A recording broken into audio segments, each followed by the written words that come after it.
Let's just get real. So many podcasters are out there hustling, putting in hours editing and promoting, and yet their listener numbers are kind of stuck. It's frustrating, right?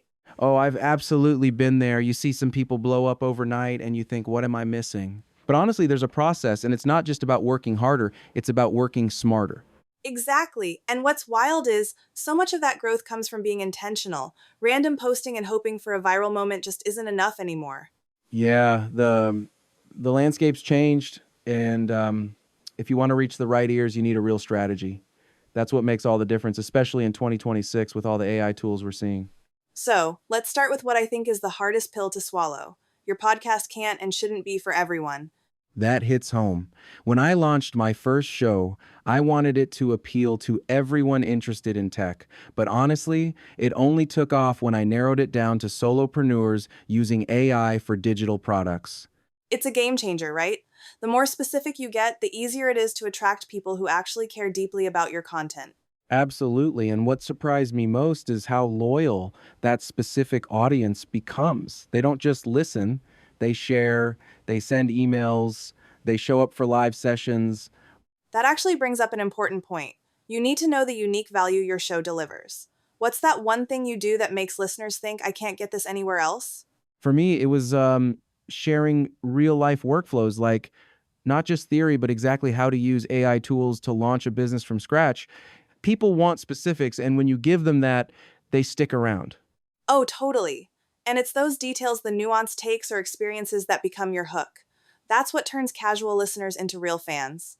Once you've honed in on your audience, the next step is making them feel like they belong. A podcast should feel like a hangout, not just a one-way info dump. Yeah, I love the idea of building a two-way street, doing shout outs, reading listener questions, or even hosting a private group. It all helps people feel seen and heard. Exactly. When people feel connected, they stick around for the long haul and they start inviting others too. Funny enough, my most active listeners are the ones who've met each other in those community spaces. They're invested because they genuinely care about the group.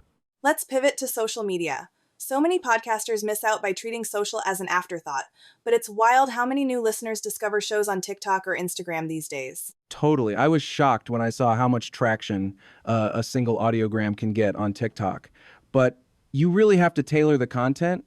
What works on LinkedIn might flop on Instagram. Right. It's not about copy pasting. Each platform loves different stuff. TikTok loves bite sized energy, while LinkedIn wants insights you can't just Google.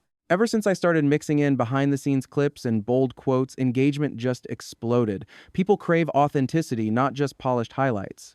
On that note, mixing up your content formats keeps things fresh. Audiograms, carousels, teaser videos, these can hook people in before they ever hear a full episode. Exactly. And don't save your best insights for just the podcast. I used to hold back thinking people should listen for the real value, but sharing those gold nuggets up front actually attracts more listeners. It's almost counterintuitive, but people want proof right away. When you lead with your strongest ideas, folks are way more curious to check out the full show. You know what else makes a huge difference? Hashtags. I used to overlook them, but tagging even a single post with a trending hashtag in my niche got my podcast in front of so many more eyes. I've had something like that happen too. A post that felt pretty basic took off just because it matched what people were already searching for. Hashtags really are underrated. It's such a simple hack, but it's amazing for discoverability. 5 minutes of research can change the reach of your posts overnight. Now, this next tactic is something podcasters often skip: SEO optimization. Your episode titles and descriptions are basically billboards for both search engines and real people. I learned that the hard way. My early episode titles were all vague, like episode 3, Let's Talk AI. No one knew what they'd get. Switch to something specific, and suddenly downloads jumped. Exactly. If your title answers a question people are Googling, you win. And keeping descriptions short, punchy, and packed with keywords just helps even more. Something that works wonders. Focus on clarity in your episode titles. Instead of generic labels, try how to launch a profitable AI podcast in 30 days. Makes a world of difference. I also try to put the juiciest topic or guest right up front in the description. 2 sentences, tops, but with all the right keywords. People want to know fast if it's for them. The trick is, don't try to summarize everything, just tease enough to spark curiosity. That's what leads to more clicks and listens. Collaboration can seriously supercharge your growth. Instead of seeing other podcasters as the competition, think of them as allies. Guesting on other people's podcasts opened up a whole new world for me. Their audiences are already primed and engaged, and a simple shout out can really move the needle. It's kind of wild how quickly you can double your reach just by showing up somewhere new, and it costs nothing but a little relationship building. Plus, it's fun. You get to learn from each other, swap stories, and form connections that last beyond a single episode. Let's talk about the elephant in the room, AI. The last couple of years have completely transformed podcasting. Suddenly, you don't need a pro studio or hours of editing to sound great. Honestly, AI saved me so much time. I use tools now to generate show notes, edit audio, and even turn full episodes into social clips in seconds. It's like having an extra teammate. That's huge. It means creators can focus on making awesome content and scaling their audience without burning out on the tech side. Before we wrap, I've got to say none of these strategies matter if you're not consistent. It's the number one rule, and yet the hardest for most people.